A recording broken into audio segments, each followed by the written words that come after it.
Good morning, Chicago. You're listening to Inspirational Perspective. I'm your host, Linal Harris, your very own life coach, right here on WBON 1690 AM, the talk of Chicago. Inspirational Perspective on your radio is all about murdering mediocrity and living the best life possible. So as I ask you every Sunday morning, are you living the best life possible? And this is the place to be to explore that possibility. Well, good Sunday morning, everyone. It is Valentine's Day. Happy Valentine's Day to all of you. If you're rolling over right now next to the person that you love, it don't matter if you brushed your teeth or not. Go ahead, give them a kiss. Let them know that you love them because, hey, you smelled their morning breath before and you're going to smell it again. That is, if you stay together, and that's what today's show is all about keeping happy couples together, because we know that marriage is work and it takes hard work to stay together. It takes intention to stay together. And because of that, I have a very special guest in the studio. As a matter of fact, I got all kinds of surprises for you all this morning. And so in the studio with me is my lovely wife. Or you know, another way to say it is, because we're pre-recording this, in the home studio with me is my lovely wife. Say good morning to everybody. Good morning. Good morning, WBON listeners. How are you? And Happy Valentine's Day, baby. Happy Valentine's Day. Happy Valentine's Day. So I'm incredibly excited to have my wife. But let me tell you something else, man. Today's topic is the top 5 mistakes that we've made in marriage. But here's the thing. We didn't want to just have this conversation ourselves, because it's always dynamic when you have friends. And so we invited 2 of our great friends with us and excited to have them here, Jonathan and Jocelyn Kirkland. Welcome to the show. Welcome to the show. Well, thank you for having us. Very excited to be on the Chicago airwave. And I miss Chicago. We miss the city. It's like I miss my Chicago family, you know? Yeah, man. Because you guys are recording from New York. How's the weather been there, man? I mean, we're buried in snow. What about you guys? Been trash. We don't get it the way Chicago gets it, right? But we've been buried as well. So and for those who are looking at a visual component of this, I apologize. We apologize. Our camera is trash because the freaking snowstorm messed up the daggone Wi-Fi connection, so the good camera don't run fast enough. So y'all forgive us, all right? It's all right, man. We can see you. We can see your lovely faces. Right. What matters is we can see that smile. So that's it. It's bright and white. We got good smiles. They do have good smiles. This is going to be an interesting conversation. Look at that. Because they got some really good smiles. They got some good smiles. But look, by the end of this thing, hopefully we still smiling. Y'all trying to y'all talking about bringing up old stuff. So we'll see how this goes. Right. We'll see how this goes. Well, here's the beauty of all that, man. Because we're bringing up old stuff, but we're bringing up our stuff. That's right. And so it's my mistakes. I'm not telling Pam what mistakes she made, but it's really the mistakes that I realized I made in marriage. And real quick, I just want to introduce you guys, because both of you all are dynamic. Jonathan is a Michigan native. He went to Michigan State University. The brother is a profound, incredible actor. I'm not just saying that, but some of y'all here in Chicago, you don't even know that when you went to Hamilton, when you went to go see Hamilton back in 2019, when you saw George Washington, well, you were looking at Jonathan. That's right. You didn't even know. Now, he looked a lot different because he had on the wig and the costume and all that. but you were looking at Jonathan. So Jonathan Kirkland is a talented actor. And he's also been in other things that we may have seen, Cabin in the Sky, Encores at City Center, Sister Act, which was a North Shore musical, or a North Shore musical theater in the Fulton Theater. And Shades of Blue on NBC, and Jack Ryan on Amazon Liberty, another feature film. Man, Jonathan, we friends. I didn't know you was doing all that. I didn't know you were on Jack Ryan. I knew the other ones. I didn't know Jack Ryan, brother. That's awesome, man. Yeah, man. Baby steps, one step at a time, one show at a time, Yeah, and here's the thing, right? Dynamic people are always married to other dynamic people. Jocelyn, who is an author, a master educator. Let me tell y'all something about how important the work that Jocelyn does. She's a teacher, y'all. Okay. And man, teachers have some of the most important. Hey, Jonathan can entertain us, but I'm sorry, at the end of the day, you don't look at the credentials of the actors. And I'm not no shade, bro, no shade, right? But you don't look at the credentials of the actors. What you do though, that teacher though, you're like, yo, y'all did a background check. It's a good person. That's right. Man, Jocelyn plays an incredibly important role in communities with children. I want to welcome both of you all to the show.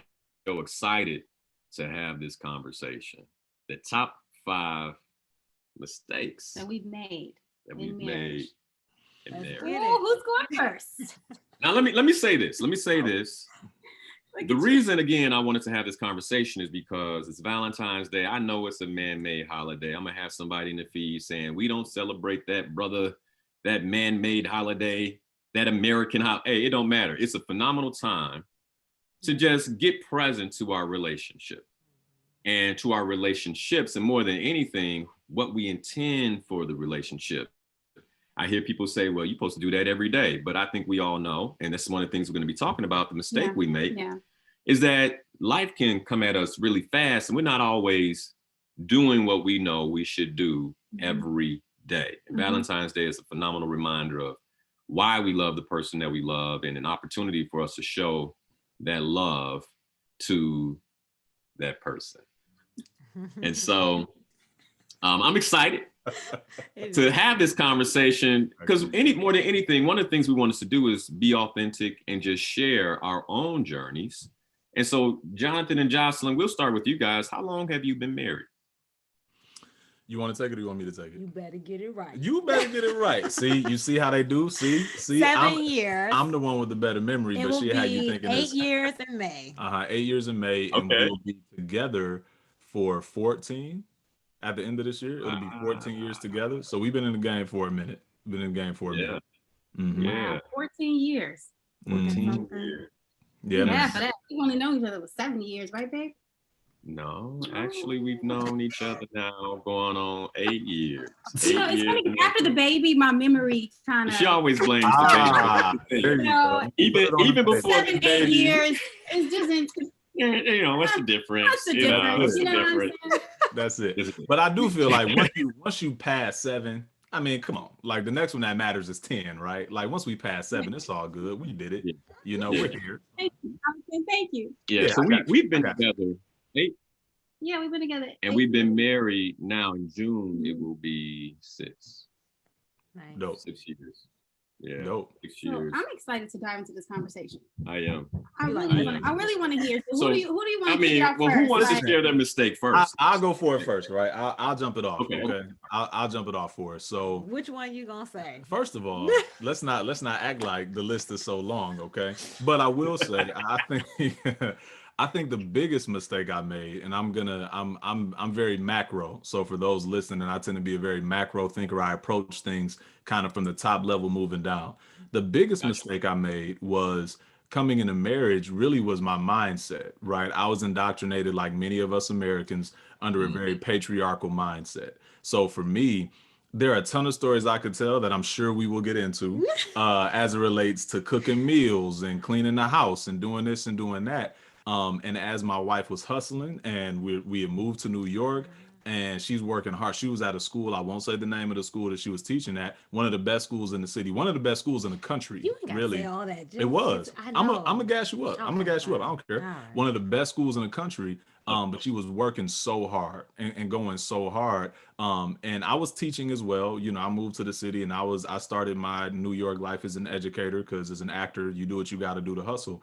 But my load wasn't nearly as demanding as hers. But my expectation was that she would still cook the meals and she would still do the cleaning and she would still do the stuff, because the mindset that I had bought into, this Americanized patriarchal system, was that, well, that's what the woman is supposed to do, right? And what's wild about it is I didn't see that growing up. I saw a household where both my parents worked and that load was very split. So my mother cooked a lot of meals. My father cooked a few meals. Let's not say a lot. But he definitely made breakfast. He made lunch. He did the laundry, right? He did all this stuff. My mom really, she just cooked. Like that was pretty much all, that was her like task, you know? So I would say the first big mistake I made was bringing a mindset into our marriage that wasn't beneficial for our marriage. So I would say that's like, I'll jump it off by saying that without talking too much and let somebody else hop in. Well, I'm curious, Jonathan, for you, like, what did you think the impact of that was on Jocelyn? And I'm sure she can clarify for us, but I mean, what do you think the impact of that was on her? Man, that's a good question. I think, and you tell me if I'm wrong. I think there was a subconscious, unspoken mental exhaustion that took, that left her feeling, I would assume, unappreciated, and left her feeling like this is a one-sided job as it relates to the things in our home. Because what I was really good for doing, I was really good at all the other stuff, right? Like I would go do a show and I'd be gassing my wife up, boosting my wife. She'd walk through the door, the whole cast, like, oh, you must be Jocelyn. That's true. Heard so much about you. You're so amazing. You're so great. So I did all that stuff really well. But in the house, that's where it was, where I know for a fact there was a lot for her that was left to be desired. So I think there was just an exhaustion there and an irritation. And there was definitely irritation, and we'll get into the moment that shifted through a very serious conversation that we had back at that time that shifted that mindset of me and shifted it forever, really. But yeah, but do you want to jump into what that season looked like for you and how that felt for you? I mean, that was accurate. I did feel those things, but I think also I was in the mindset too that women do the things, so somewhere between there, like I was doing it because I was good at it, and not only that, but like think about little boys. They're not playing in kitchens and doing all the stuff. So naturally he fumbled more. An hour with the dishes for him is 10 minutes for me, to get the dinner cooked. I'm slipping seasoning and stuff, and he reading labels and being careful. Well, now first of all, I can cook. All right, let's not make it sound like I'm trash. But okay? by the time he got it done, by the time he planned it, that meal's already cooked. So like I just took on these roles in addition to what we were already doing. So it was uneven, and we created it. It wasn't just him not doing it. It was also me doing it, to the point that like by the time it was so much to bear, I hadn't asked him. We hadn't dove into why the dynamics of our relationship were the way that they were. So the frustration that I had was also partly contributed to by me, because I didn't leave room for him to contribute. I didn't ask him to. I just did things and looked at him crazy when he wasn't helping. Yeah. And I let her look at me crazy like, well, I don't know what that look is about, but Just pick out the trash. That's your job. right, I'm gonna take the trash. So that's interesting. Jocelyn, would you say that was one of the mistakes that you made, like not using your voice in the marriage and kind of going along with things, which kind of created a certain resentment? Yes. Yep, let's count that, because by the time I realized I was irritated, I attributed it to him not helping, but it also was something that I contributed to, because if I didn't do it, he would have had room to figure it out or room to work with me. But I was on autopilot so much that, how could we problem solve it together? So yeah, let's count that as one of mine too. Got you. Okay. It's funny. I'm going to jump in if you don't mind. It's funny because one of the biggest mistakes that I made throughout our marriage, and let me say this though, these are mistakes, but we have built awareness around them, and I'm still practicing them. Some of them I'm still practicing. I haven't completely conquered anything on this list, right? Because when you hit one level, it's like, oh, but I got to work on this too, right? So one of the things that I realized is self-care. What made me say that is that you talked about how you were giving and giving and giving and doing and doing and doing. And for me, we talk about how we come from environments where we look at my mom's generation, right? They were hard-working women. They did everything for their man, right? He sneezed, shoot, right? You know what I'm saying? Like but you get the point, honestly. So for me, not taking the time to have Pam time That's good. Which I can relate to say there was some resentment because I'm looking at him and I'm like, you get to relax, you get to, I was taking my time. I'm like, hey, you get to go to the gym, you get to shower. No, I'm kidding, I shower. But the point is that, you know, at some point, the biggest mistake I made was not owning my self-care and taking it out on him. I'm like, how do you have time to go get a massage? Like, how did you do that? Like, I didn't have time to do that today, right? So when I took it on, I noticed it began to shift our relationship because I believe that he literally taught me how to take care of myself, which is weird. That's good. And he taught me the practice of self-love and self-care because you were an example of that, which is crazy. At first I resented it and I was like, girl, don't hate on it, join the team. That's right. And this is one of the things I would tell Pam, because I would carve time out of my work day to go get a massage. Like I wouldn't take time from the family, right? But I would be like, I need this.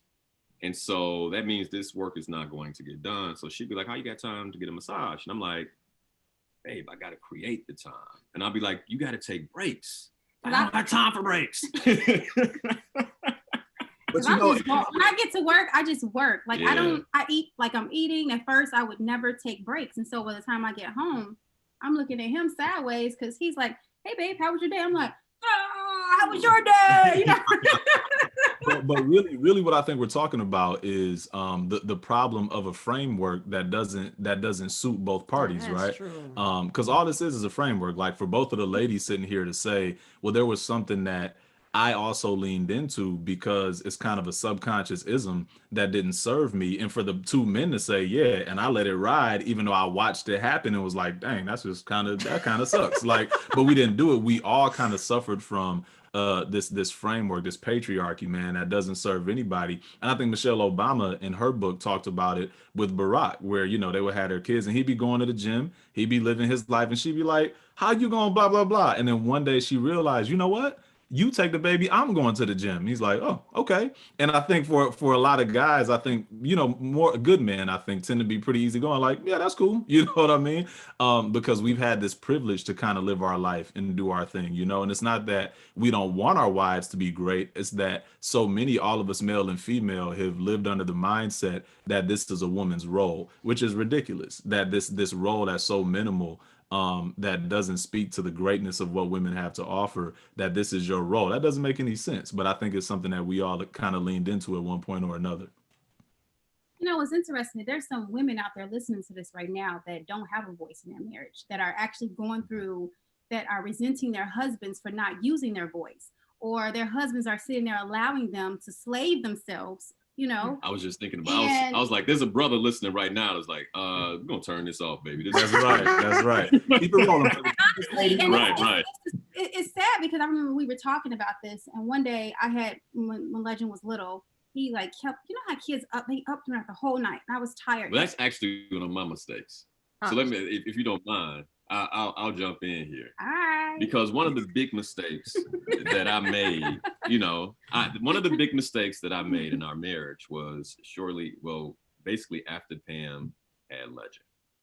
So as a father, I'm trying to find myself, right? Pam is consumed with caring for him. And at night when he wakes up, you know, I don't have breasts. And so he didn't want me. He don't want, I mean, he gets sent to me, and you know, if he was crying, like, it gets louder. Why this dude in here, right? So I'm kind of like, okay, well, I'm gonna let them do what they do. And what I did is I picked up my routine again. And for instance, I would go to the gym, get up at 4:50 to head out to the gym to play ball with the fellas, you know, Monday, Wednesday, Fridays. And so maybe after a couple of weeks after she had the baby, I'm like, well, you know, hey, I'm gonna go ahead and keep doing what I was doing. I remember I got out the house probably twice that week, the first week, right? Where, you know, I got to the gym. It was like that Friday I was leaving, and she was like, are you serious? And I'm like, what? You know, I'm literally walking out the door, right? She's like, are you serious? And I'm like, what? You know, I play ball on Friday. We're like, what? And she was like, man, I've been up all night. I'm like, okay. Okay. So I put my bag down because any sane man knows that the gym is off the table now, right? Put my bag down. I'm like, what do you need me to do? She's like, I need you just to be here. Because if he wakes up, like just you going to get him is support. That's like right. You walking to his room or you going to get get a towel from any of those things, that's support. And if you're not here, I have to do all of that. And what I learned was like right then, and if there's anybody like your wife is pregnant right now, bro, turn this up. Like, hear what I'm saying. What I learned is that even though as a father early on, I didn't necessarily know how to contribute, it was my job to co-create the role. Like to say, what do you need? Right? Because she couldn't think of it all. I mean, it was a lot coming at her. She's a new mom. I'm tired, and she's tired, right? She's not thinking straight. And so it's like, just what do you need? So then what I started doing is just asking like, well, what do you need? It's in the afternoon and she's like, hey, what do you need? The baby's sleeping and I laying on her chest. Do you need me to take the baby off your chest so you can get up and do some things? Like, what do you need? Do we need to reassume roles? Let him hear my heartbeat while you get up but what do you need? And it took like I said, a few weeks. And even after that, as he got older, it took time, right? As he maneuvered and he grew and our roles changed, what do you need? To the point now where now we have open dialogue and conversation about we have systems in place that work for us. But that was one of the big mistakes I made that I realized like later, like that could have went real bad if I kept it up. And listen, when your wife, and one thing I love about my wife that works for me. Valium. What's that? I can't hear. No, go ahead. Go ahead. Okay. One of the things that works for me is this whole, like when you think about co-creating and parenting, is just staying in constant conversation. And one of the things I love about Pam is that she's vocal. And I know not all women are that way. Like her saying, I'm a Redwood. You're a Harris now. Oh, with Redwood qualities. Right. There you go. But she'll say, she'll actually, put out there like, hey, this is what I need. And it's one of the things I love about it because I don't have to guess as much. Like on some things I did have to guess, and she's gonna talk about that. But on those kind of things, I didn't have to guess. That's good. So do you guys want to share your next one? I'll lead with this one. The last one I got roped in. Oh, we got a volume issue, I think. We got all right, so yeah. Hello. So while they're sharing, why don't you share another one? And I'm sure Jocelyn will go next. Okay. Let's see. We talked about self-care a little bit, and I think that's important. Are you guys good now? Hear you. All right. Okay. You want to go? Okay, you can hear me? Yeah, go for it. Yeah, go ahead. I want to. Okay, now this one, he actually identified for me, and I felt so bad, but he was right. So I am a very sensitive person. It just happens. Now, I'm tough, sure, but I think all toughies have a little heart, So we would get into these conversations. Again, it's been a 14-year journey. So like, I don't know, when this came up, it was actually fairly recently. Like we had kids. So, and our oldest is 3, our youngest is 1. He had done something, or I did something. You did something. I did something. Yeah. And he brought it to my attention. And I was wrong. Like I legitimately did the thing, whatever it was. It was inconsiderate or I dropped the ball some kind of way. So he brings it to my attention. Being the sensitive person that I am, I start talking about why he caused me to do it, right? Something weird. So then I was wrong. We both understood that. But somehow I still managed to cry the tears and make it about him. And then he just told me, he was like, do you realize that every time we bring up something now, I got to troubleshoot your emotions about it? And I was like, dang it, you're right. I need to eat this. But instead, and I'm not doing it to hurt him. Legitimately, I am sad that I made this mistake. And here he comes. It's okay, babe. You're not horrible. Oh, I just can't believe I did it. And then somehow I end up making it all about me. So Mm-hmm. like when he messes up, he's apologizing for that. When I suck, he's still apologizing that I feel bad about sucking. You know? Sorry, I made you cry. Right. Well, It's terrible. and it would be the toughest thing, because it's like what that ended up doing was it had me walk on eggshells for a long time of like, well, Terrible. there's a problem or there's an issue here, and this is something that needs to be addressed. But you know, I gotta really be careful how I address that, because I don't want her to be, you know, too sensitive or to this or to that. So then what it made me do was just hold stuff in and just lock this stuff in that needed to come out. And luckily we were able to get to it before it came out in some kind of big like explosion, some blow up. So we got to it before that. But that was tough, man. That was in those moments, it would be tough to like have a real issue that needs to be addressed, but feel like I can't really address it because somehow it's gonna be my fault. And then But when he called me out, the cool thing was like I heard him and I acknowledged like this is what happens every freaking time. So now I listen for it myself. You know, when he brings me something, Jocelyn, eat it. Like don't, you know, because he eats it when you bring it to him. So I got to man up. When he calls me out, I'm like, baby, you're right. In my head, I'll be saying like, oh, that, but I don't make him have to I'm fix sorry, Jocelyn, but I'm taking notes. I'm going to use that tactic, by the way. Okay. I'm just kidding. I'm like, don't be over here jostling it. Right. I'm about to use that like, honey. girl every time. So yeah, that was a big mistake. But once, and then he had the wherewithal to call me out on it too. So I think if he hadn't have told me, I would have never known. I would have continued into old age being the crybaby. Well, and there would have come a point, right? But there would have come a point because once you deal with, because I'm in a house full of women, all right? For those listening, it's my wife and my two daughters. I love my girls. It's a lot of estrogen going on, okay? It's a lot of estrogen going on in this house. Everybody, you can try again. You can try again to get a boy. Don't. Look, I got one more in me, and then I'm gonna see. You might have girls in all corner at that point. You know what I'm saying? You know, Jonathan, my dad had 5 girls, so I'm just saying. That will not be me. All right, I got declare it, brother. Declare it. I got one more in me, and then it's a wrap. All right, but anyway, but nah, I just think, you know, it would have been too much to have to troubleshoot the emotions of a 3-year-old and a 1-year-old and a grown woman.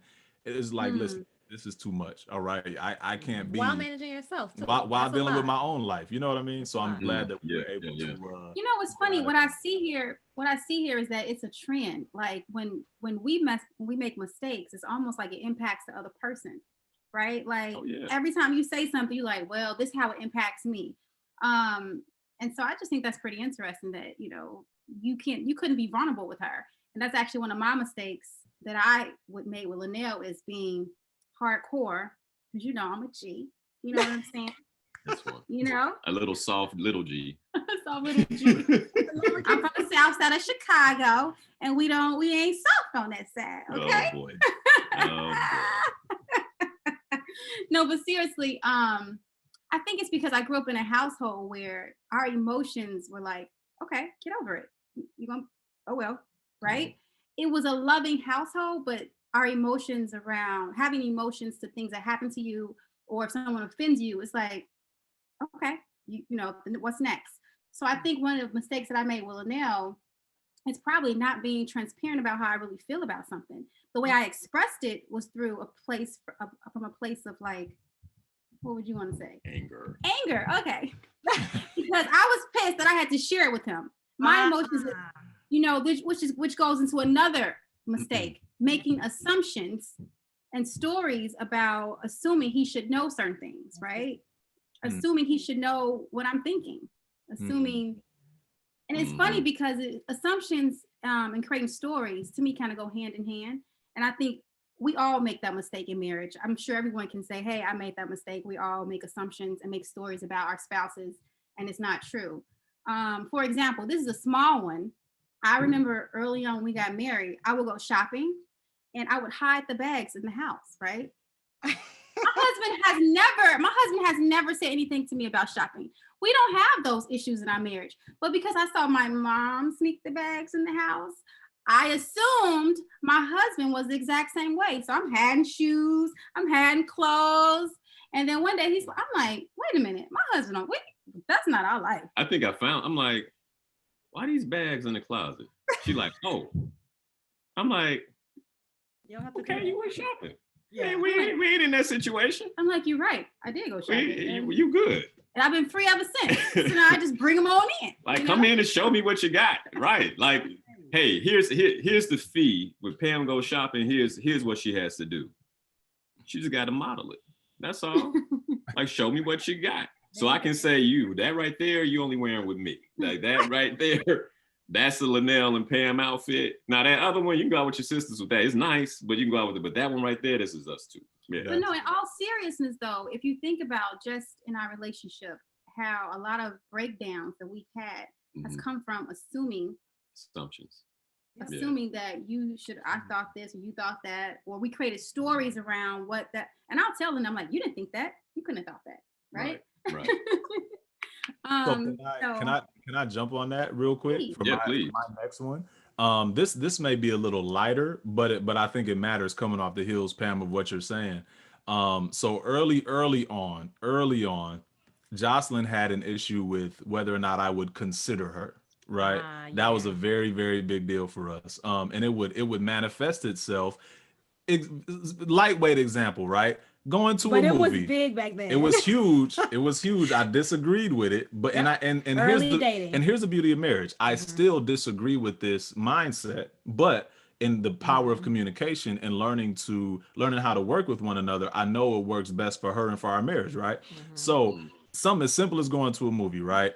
Y'all know me, you Pam from the south side of Chicago, we from the Detroit area. I ain't buying no movie snacks, all right? I'm not paying $4.50 for some daggone Skittles. So I'm the guy that goes to the gas station, get my little snacks and come back to the car, right? Hey, bruh, that ain't gonna never change.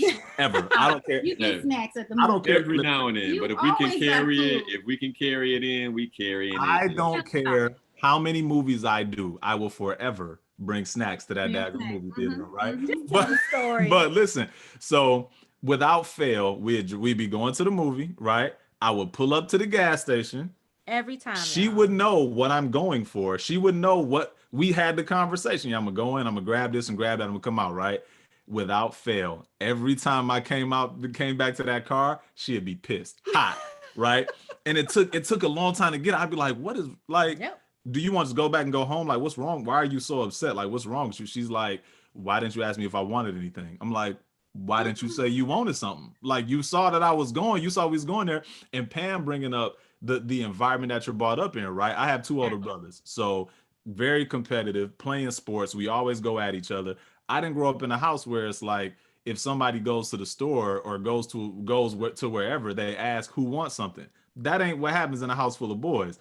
You got to fit in where you fit in. If you want something, say something, right? So my framework was to say, well, if you wanted something, you should have said something. For her, as it relates to assumptions, her thing was, you're not considering me. You're not being considerate of what I would want. Because when I go, I ask if you want something. And at the time, my mindset was like, I feel like that's a personal problem. Like, that's how you get down. That's how I get down. Like, it's not that deep. Ain't that terrible? And I was like 19. I was young. So you know what? I agree with you to this day. I think that it is a little inconsiderate because, you know, if y'all going to the movies together, right?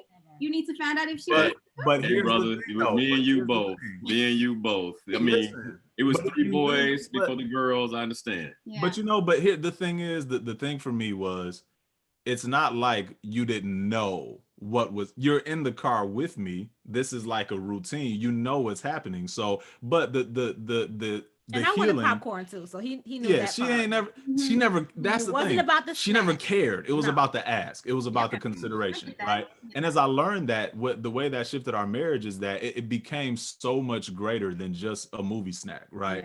Yeah. That started to translate even in our sex life. That started to translate in all that we do because putting her first, even beyond what I think that looks like, is a big deal. So my assumption for myself is to put my wife first.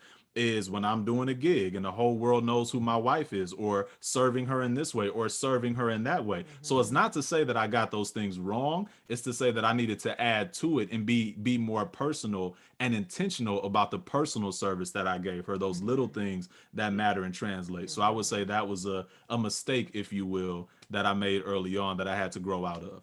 I love it. I love that. Speak to the assumption part, yeah. You know, because I didn't want snacks. Yeah, I didn't want that. I want popcorn and slush or, whatever from the movie theater. But upbringing, right? To this day, my father is like that. Like he is a service guy. So even we're married. We at the house, back in Detroit. My dad comes in the room. Hey y'all, I'm about to go to the gas station. Y'all want something? This goofball's like, cookies and cream, ice cream or something. I'm like, oh, Reese's, something common. My dad leaves. What he didn't realize is that my father's going to get what you want because he would want you to do that for him. Right. So of course the gas station didn't have cookies and cream. So here he goes. He done went to 3 or 4 stores before he came back. Looking for cookies and cream, huh? We were married. So for his daughter's husband, he would. And by the time he came back, he's like, "Man, I tried. It was 4 stores. They didn't have it." But he came back with everyone's orders.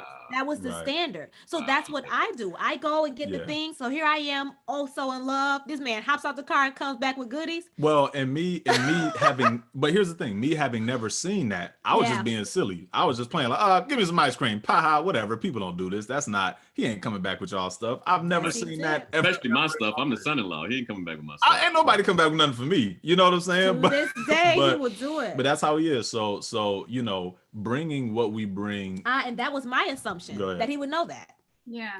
He would know to ask me and to get it. And your assumption was that I would speak up, if I wanted something. Well, and then and last thing I'll say, it really speaks to the importance of, for those listening, when you get married, you have to really do a good job of, regardless to what you two bring to the table, you're creating a new normal. So whatever my isms were that I bought in, throw that away. Whatever her isms are, throw that away. You create a new normal for what works for you. And you can't condemn where either person comes from, because you're both right. That's true. Right? No, that's true. You're both right about whatever your perspective is. So you have to work to get to that place where you can merge your beliefs and live in some peace as it relates to those things. What's funny about that is that I realize I'm not going to always attack him for things that, for example, the toilet seat. My gosh.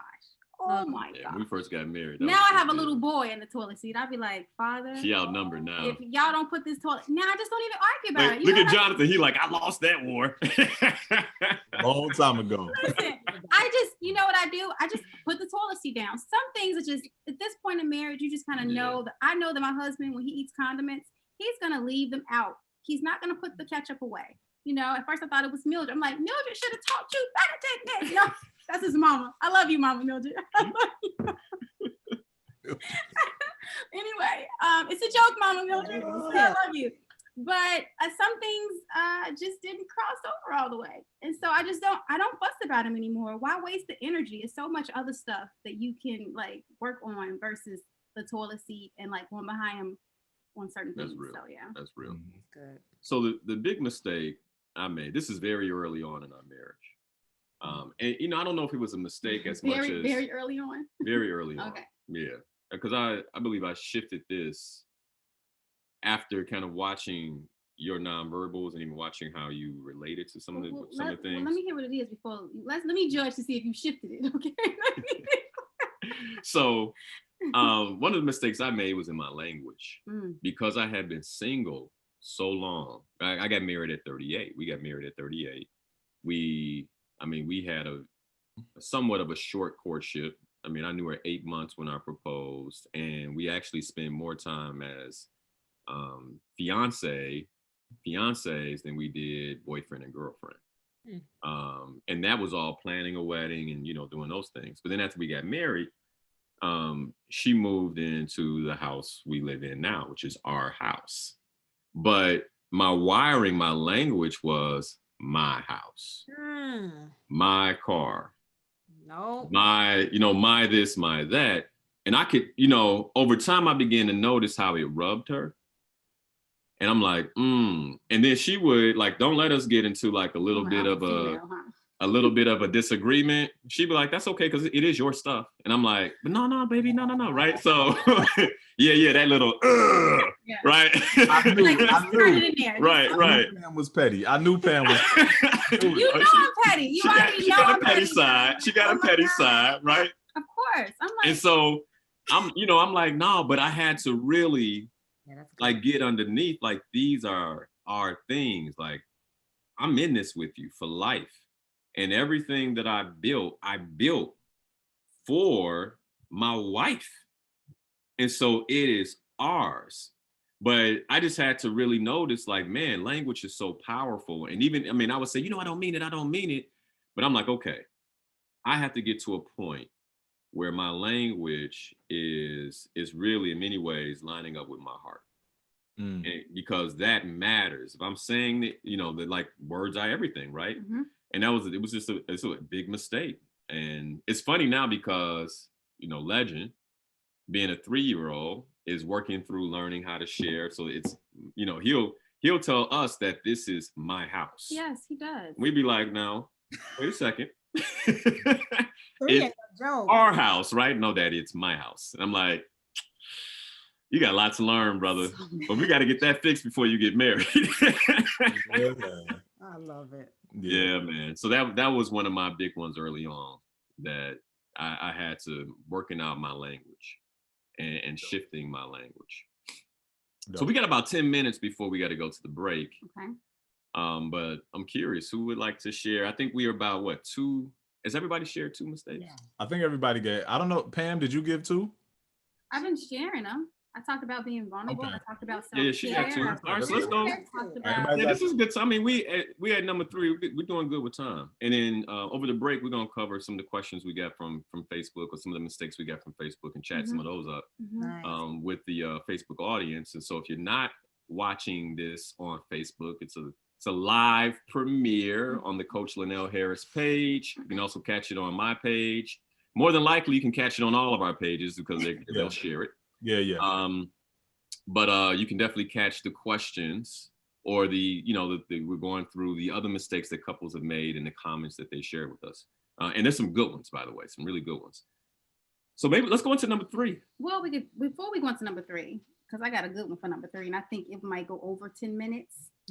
So I think we could just share a little bit about how parenting has changed the dynamics of our relationship, right?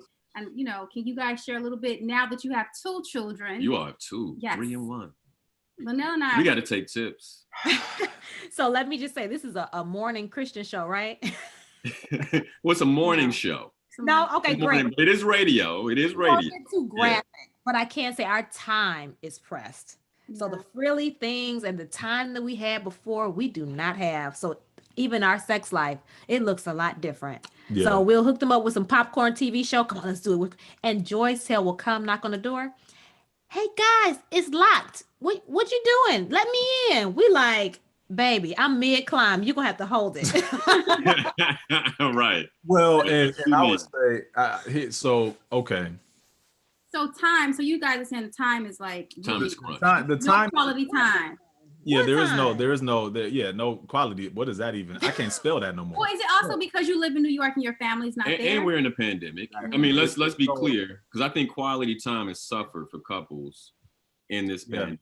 Well, and here's so I, y'all know I believe in being transparent. I ain't got nothing to hide. So it's not gonna be bad. It's gonna be edited out. It's not gonna be edited out. Well, if it's so good, save it for the next one, because we got 10 minutes left. Well, save it for this. No, go ahead. Yeah, it's not a mistake. It's just to answer your question, like what's going on in this season, right? Mm-hmm.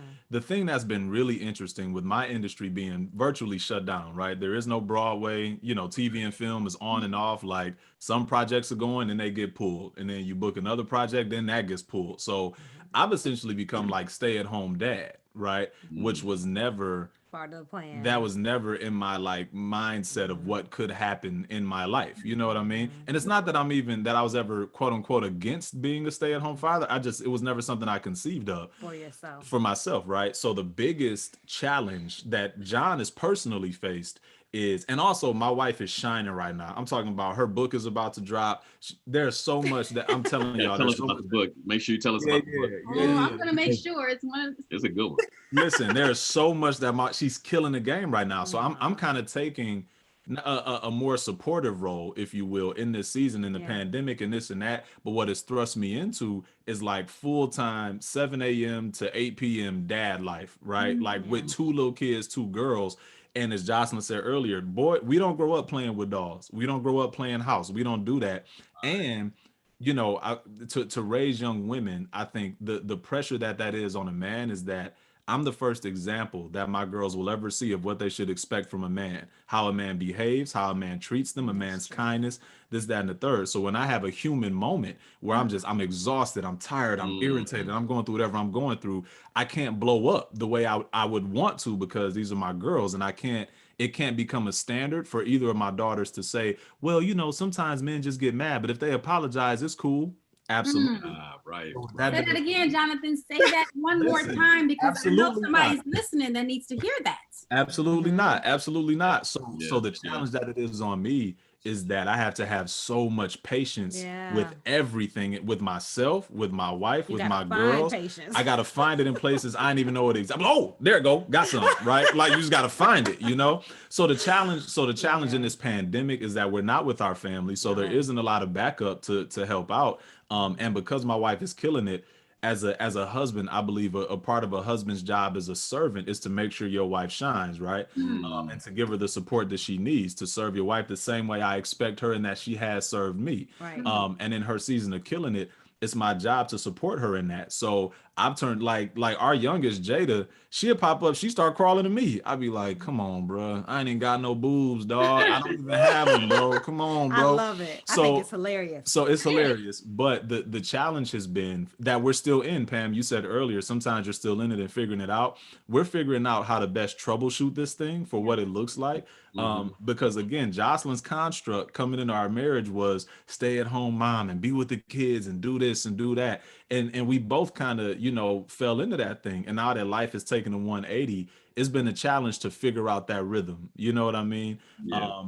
And I guess if there's I don't know that I have a mistake in that or that she does. Well, we're just talking about parenting. Yeah, just parenting. Sure. So with that, because I know we're short on time, with that, I think the biggest challenge has been 1 to 2 kids is a whole different world. It's just nonstop. Everything is nonstop, and there's not really much of a break, right? So we're figuring that out. You done ate up this whole 10 minutes. Sorry. No, it's all good. That was it's great. That was time. great, and that was. I mean, I love that you shared that, because I think there are a lot of men who are probably feeling a similar crunch. And I mean, we live in a brand new environment and things are changing. And like for you as a successful actor, I mean, killing a game, like a shift like this has taken an impact. And then, you played certain roles, right? The main role was husband, father. Third was actor, right? In terms of provider. And that role has come off the table. Jocelyn stepped into it. And so now it's husband, dad. And father, really spending that time. And even though I know, just knowing you personally, it's a role that you love, like being real about the challenge of it. I think there's a lot of people that can relate to that, both men and women. Yeah, it needs to be heard, because it's a challenge, man. This thing, them kids don't care. Them kids and they got boundless energy. I mean, boundless. But this is what I can say. This is gonna help somebody survive, because people are like, how do you do it? You have to pick your battles. Yeah. That's it. So even like this morning, Joy wanted to eat her breakfast on the couch. We don't let her do it often. It gets messy. She's bound to spill something. Right. Today, I don't know. We had a lapse in judgment. So she's eating, but she took a break to go dance. Jada saw the food. She was like, oh, this is man. 1-year-old. This is my time. She's been waiting. Grab the fork, and she's like practicing. Now, here's my perspective. This is what I'm telling myself so that I make it okay. Oh, motor skills, dexterity. So she takes the fork, and she's trying to stab the eggs. 1-year-old, y'all. Eggs are falling along the couch. I don't have the effort I don't even have it, eggs crumbling on down. She takes the toast, crumbs. I'm just looking at it all happen like we shouldn't have had it on the couch to begin with. But part of my survival was I have to send this email. She's not bothering me, and she's happy. Get to this business. So I continued on my business, and I let her crumble eggs. Right. By the time he comes out and he sees eggs falling all down the couch and onto the floor, he also chose, that ain't none of my business. Jada continued to eat. I continued to work. Joy was dancing. Sometimes you have to let the eggs go. Yeah. At the end of the day, just keep the kids alive, dog. That's it. Vacuum later. That's you know it. what I'm saying? Like keep them with 2 eyes, a nose. You know what? So with that, we're gonna go to break, y'all. I mean, this has been a phenomenal conversation. If you just tuned in, let me tell you, you're missing out on the the best Valentine's Day show you're going to hear today. That's The right. top 5 mistakes that we have made as couples. We have Jonathan and Jocelyn Kirkland with us. So excited to have them. My wife is here with me. And man, keep listening. You're listening to Inspirational Perspective. I'm your host and life coach, Linal Harris, right here on WBON 1690 AM, the talk of Chicago. That's what you do when you're on the air. That's for Justin. All right, so Okay. Justin's my producer. Uh-huh. So let's go to the break. I mean, we got people who are still watching as we're sitting on the break. Matter of fact, let me go ahead and set I can say this overtly because the people who watch the show, and how y'all doing? Love you all. Thank you for the support. Share this if you're getting something from it. Please share it and leave in the comments if you're married. You know, the 5. You know, one of the top mistakes that you've made. Yeah. And share that with us. But here, let me reset it's funny this because I feel like we all go through similar things. Oh, yeah. You know what I mean? And Oh, it's yeah. cool just to hear your perspective on it. And I'm learning stuff from you guys. And I'm like, maybe I should add that to my list too, right? No, this, you know what it does? It's cool to hear you all because it normalizes. It does. I was just about to say that. Yeah, it normalizes. And I think there are probably other couples. Matter of fact, if you're a couple listening to this or watching this right now because we're on break, and it's normalize it for you, just give us some love, give us some hearts, share it with somebody else and just, say, hey, this is normalizing my marriage. You should listen as well. Yeah. But yeah, man, it's I love it because it's normalizing our experience. Yeah. I think in some ways too, because we want to have another one. It's like we know who to go to, and we kind of listening to you all know what to expect. Let the eggs fall on the couch. That's what I'm gonna do. Yeah, I mean, because you know what, I had a history of being very preventative. Yeah. Right. So just You're as not an more ism, regimented. as an ism, I try to prevent any I try to troubleshoot and prevent any problem before it comes. Right. But that's exhausting. It's And there comes a hard. point where, and then on the flip side, she is not like that. Jocelyn, look, Yeah. Jocelyn is like, go You with the can't flow. be like that. Yeah. I would lose my mind. Yeah, she's very much go with the flow, let the chips fall where they may, whatever. Literally. And with kids, I adopted that, like, you know what? Whatever. Why none of this matters that deep to where it should cause any stress, any angst, whatever. They'll be all right. All right, so we only got a little bit of time, and what I want to do is I want to run through some of the mistakes that listeners have had on Facebook. Yeah. And so here's a good one, you all. I'm not going to say the name because they put this in my personal messages, but I do want to share it because I think it's a good one. The mistake they made was they allowed their family problems become they allowed their outside family's problems become their problems in the marriage. And it's okay. So what they said is, I allow my family problems to become our problems. It's okay to help family, but don't allow them to put a strain on your marriage. Yeah. And unfortunately, this person is now going through an ugly divorce they shared. And so my heart goes out to them. My prayers are with you. And that's really a good point though, because you have, if you think about, I know people that I went to college with and people that I know who are constantly focused on their family. Their family called them to do something, they're doing it. They're always doing something for their family, and then the wife comes last. And so it's like, oh, no. That ain't cool. Yeah. Right? And then you also think about mama's boys, right? What about those mama's boys? That's a part of letting family mess up, come between your marriage. Yeah, and it's two ways. There's What? daddy's girls. Daddy's girls. Yeah, and daddy called me, I gotta run. I have never heard of that one before.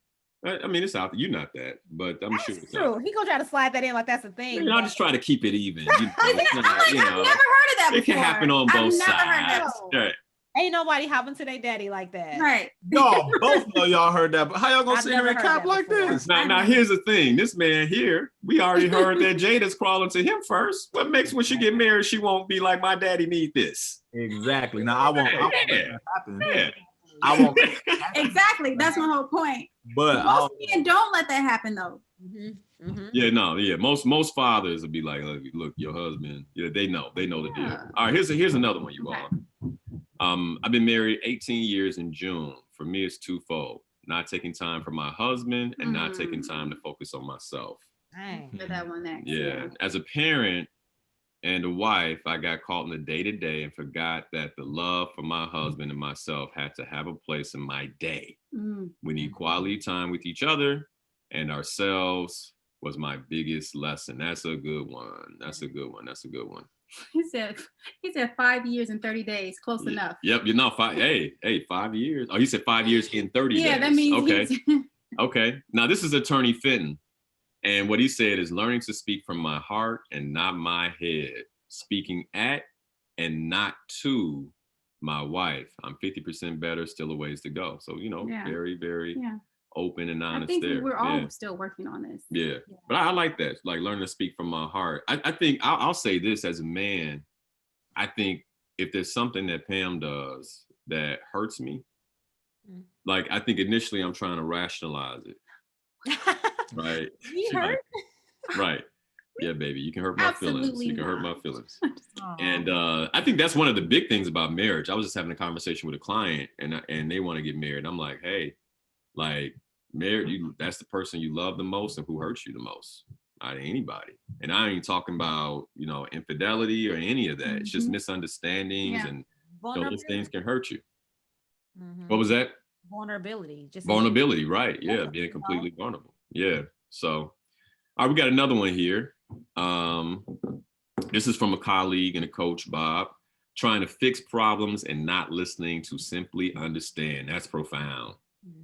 Yeah. That's profound. Like, that's hard. And you know what? That's hard for us, man. It's hard for me too, because I'm a problem solver. Anytime people bring a problem to me, I'm ready to solve it for you. Yeah, I gotta catch myself when Pam is sharing a problem because I'll be like, oh, you just fix that.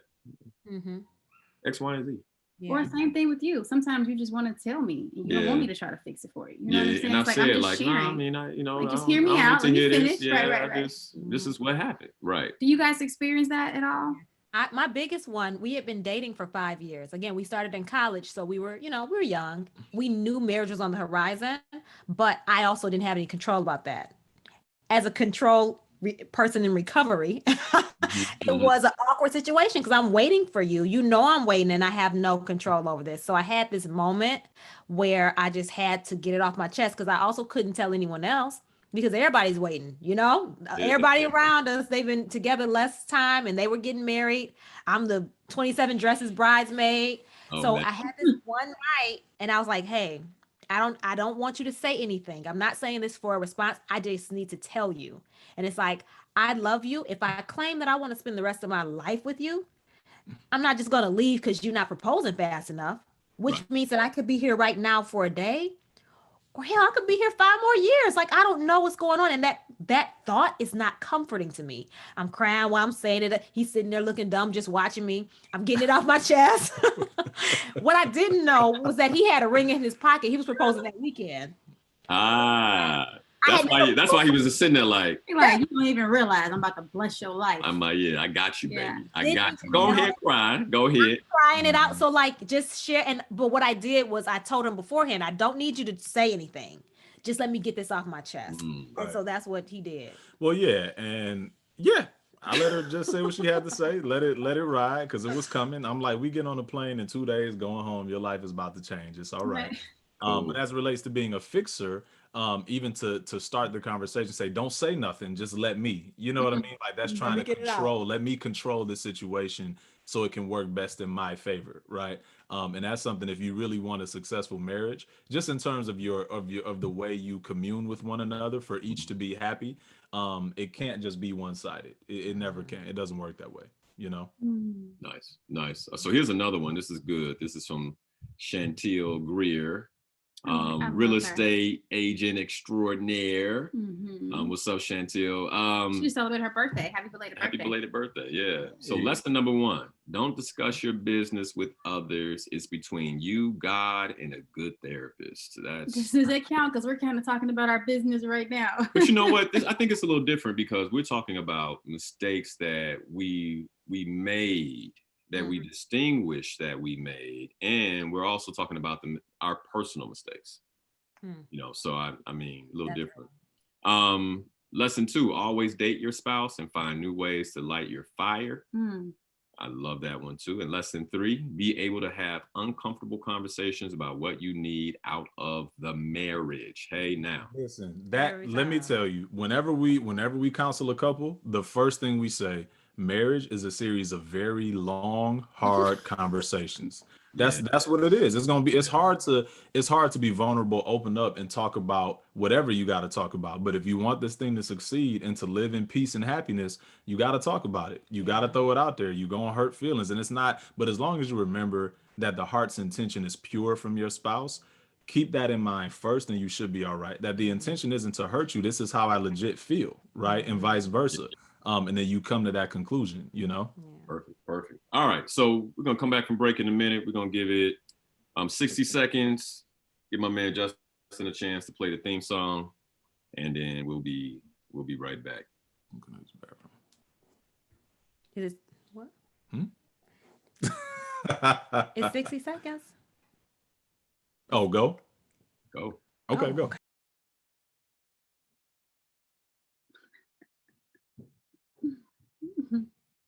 This is good. I'm glad that we had a chance to Yeah. bring on another couple to talk about marriage. Marriage. So speaking of, we're gonna be 6 years in. The theme song's playing right now. It should be. Okay. I got the little countdown going, y'all.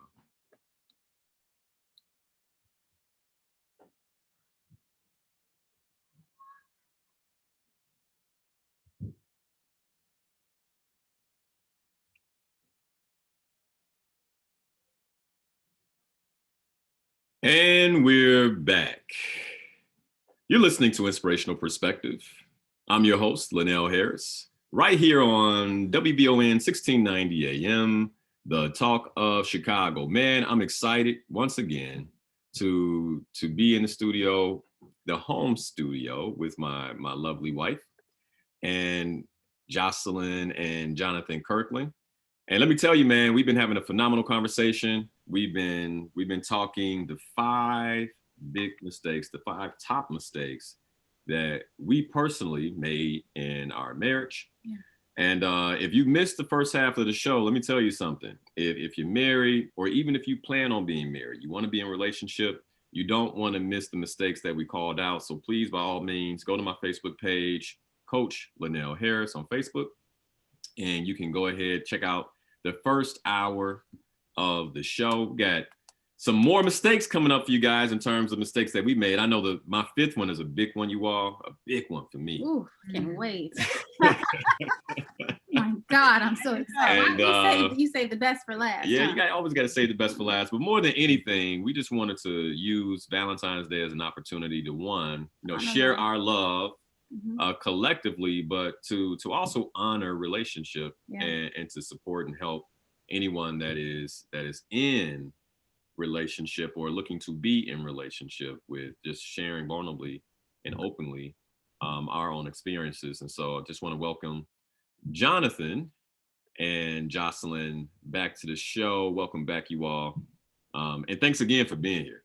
Oh, we're honored. Thank you for having us. We're having fun. Yeah, I'm having a great time. I'm having a ball. Awesome. I think for those people that are not married, they need to understand that marriage starts in the mind. Like, it starts literally like with your thoughts, your beliefs, and how you think about marriage. Yeah. Because that really plays a huge part in how you be in marriage, right? Like how you show up, how you're able, you know what I'm saying? And so if you're not clear on what marriage, your marriage beliefs are, then can you imagine how you're just out here in marriage by default? Because you're not choosing, you're not being at cause for, right? You're not being at cause for like the marriage life that you want to have. Let me And so piggyback on that too. Yourself. I said, let me piggyback on that too. Your thoughts of yourself. Yeah. Because people have identity. Yeah. They think they want to be married, but they don't know how to join that with someone else's journey. So they're trying to be an individual but call themselves married. That's tough. Yeah. Very tough. Yeah. Very tough. So I think that's one of the things that I've learned. I'll take that as a mistake, by the way. Like my 3rd mistake. I like how you did that. I like how you did that. My belief in marriage. Well, no, honestly, what I'll say is, the mistake that I made was not being at cause for the marriage that I wanted. right? That means not being a cause to create what I want in marriage. Like I would sit back in my mind and have these complaints and what I wanted versus really trying to generate it. Waiting for him to produce it was not gonna happen. Waiting for him. He doesn't know what it is, right? I had to create it on my own. And when I began to create it on my own, I'm like, this works. This works. I can't wait for my husband to be like, hey, let's do this creative date. It won't happen, right? No, you know what I'm saying? Like, I gotta be the one that wants to figure out like something cool sometimes, right? Like he has his areas that he's strong in, and I have my areas that I'm strong in. And I think it really helped shift our relationship when I really started owning like my part and what I wanted our relationship to be, start doing it. And I think that helped. That's good. That's one of the mistakes that I made. That's great. Yeah. That's great. That's great, Pam. So I'll tap on that. I feel like I keep tapping on Pam every time, but whatever, that works. But so one thing I did, this will be is this my third one, fourth one, third one, whatever. Yeah, I think we covered more than 5 already. Yeah, at this point we're just going. But one thing I did, similar to what Pam is saying, I tried to be such a great husband, right? Be such a good husband that I ended up taking L's that I didn't have to take. And the way that translated was my wife's family, they spend so much time together, and I love it. Like before marriage, I had the mindset to say, and I still kind of stand by this, but I had the mindset to say, you don't marry the family, you marry the person. If they don't like me and I don't like them, I ain't never got to see them, they ain't never got to see me. I got my wife, that's all I need. I was fine with that, right? That was not my But mindset. yeah, but her family is like, come on in, you part of the family, big hugs and kisses from everybody.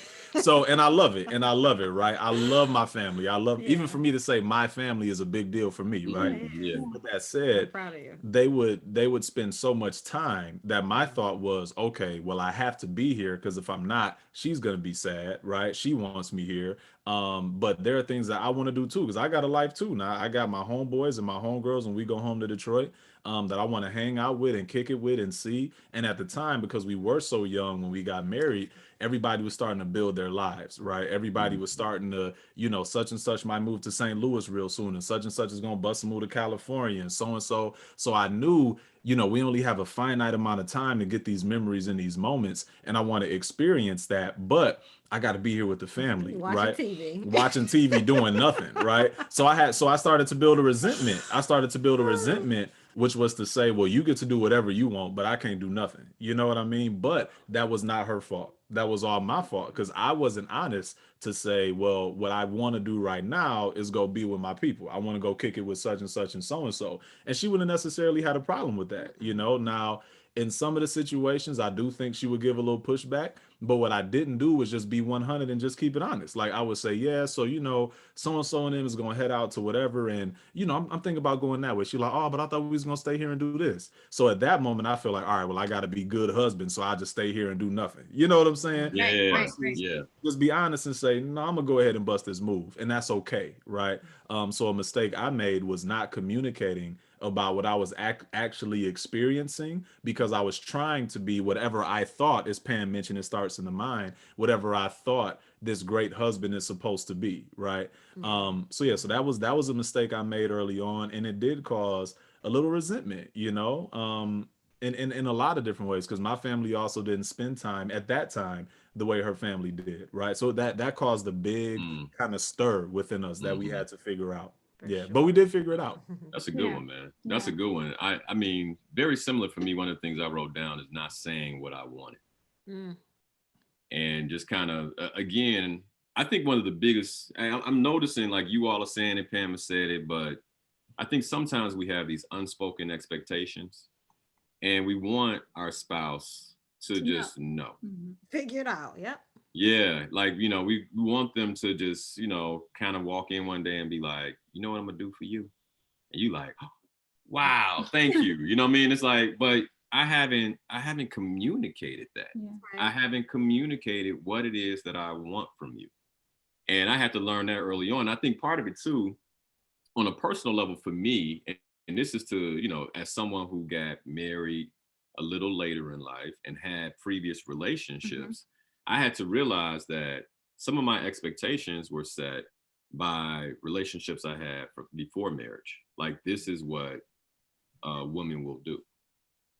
because, you know, so-and-so did it, so-and-so did it, and so-and-so did it in my more serious relationships that, by the way, didn't work out, right? So I don't know why I'm expecting the one that is working to, you know, for my wife to do that thing. But, you know, whatever it is, it's like, I had to get clear, like, well, wait a second. Pam is an individual. Mm. She is a unique woman and a special woman. It's the woman I married. I didn't marry Very any special. of them. That's right. Very special, baby. Very special. Very special. And if I don't tell her what I want, that's on me. Like, period. Yeah. That's on me. And then I had to, because again, like often asking for what you want, we were talking about this earlier. Yeah, it creates a certain amount of vulnerability because this is something that matters to me. And what if she says no? Or what if she doesn't want to do it? Or what? And, you know, and so my feelings can get hurt.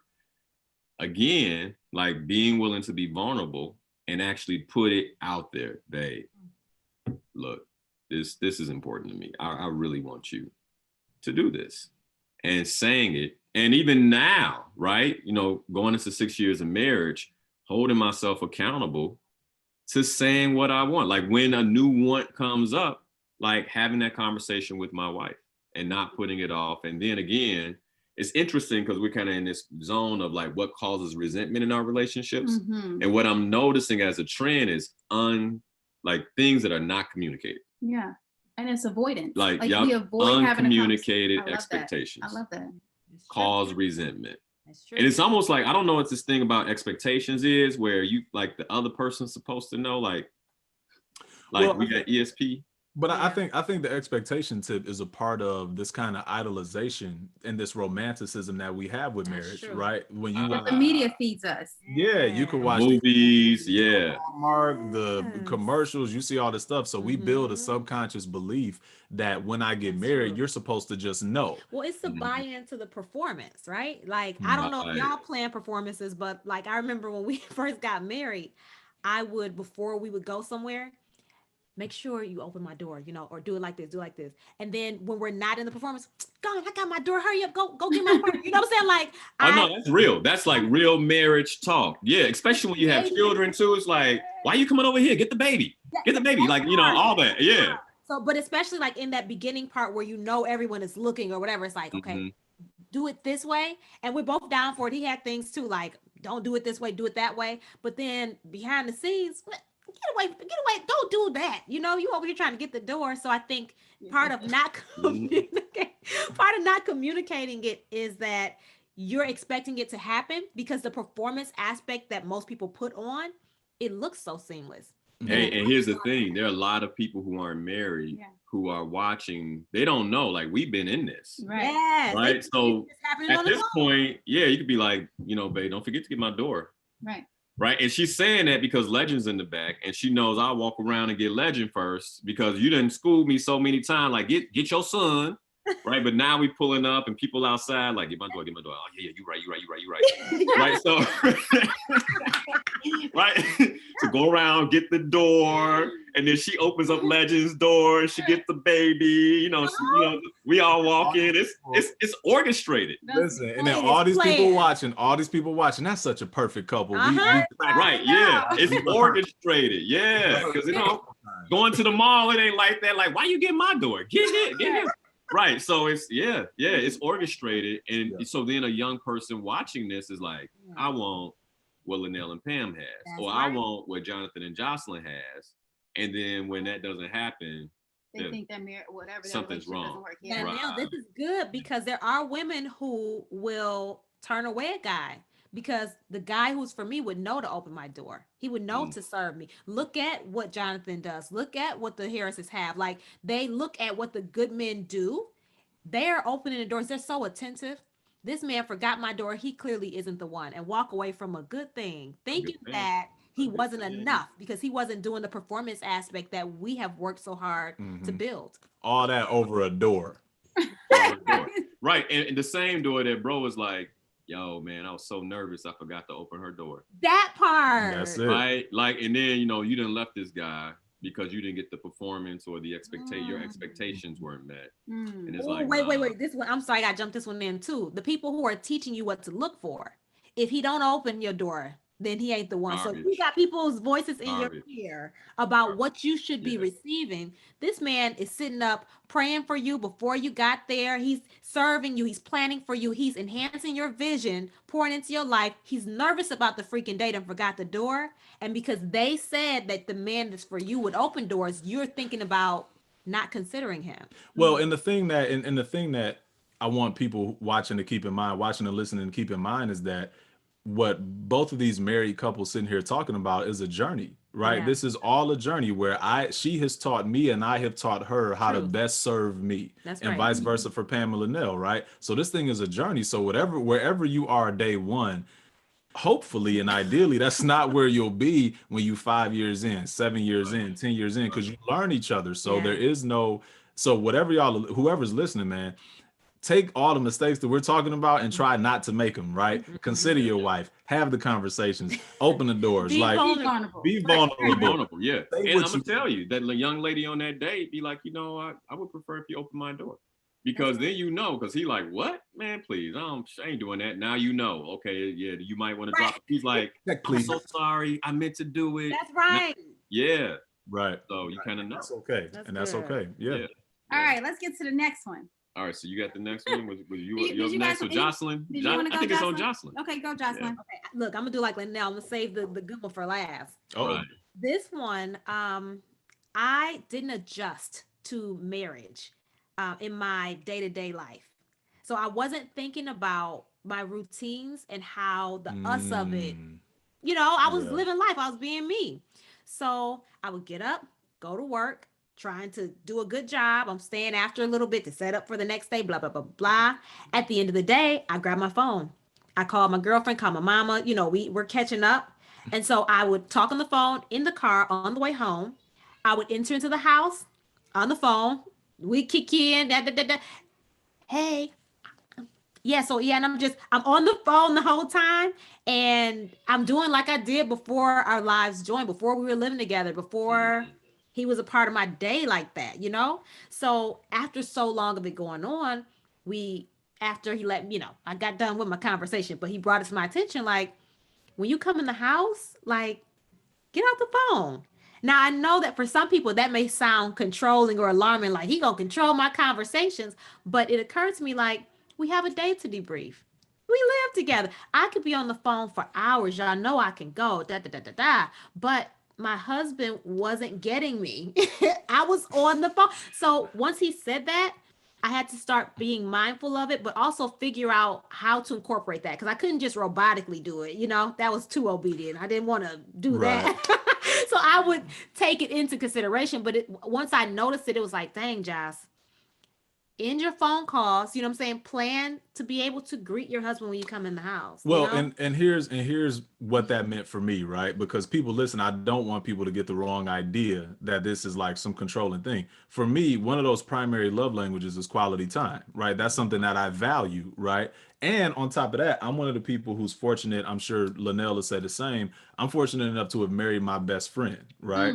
And we both live in a world where we're pulled on so much. We're pulled on from family, from friends, from the communities that we serve. So it's just kind of a call on our life to be servants in a certain way, right?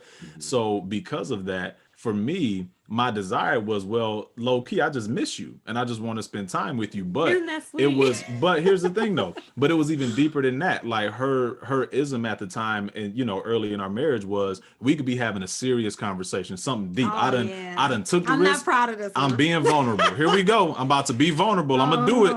And I start doing it, and then her mama called. Hey mom, what's up?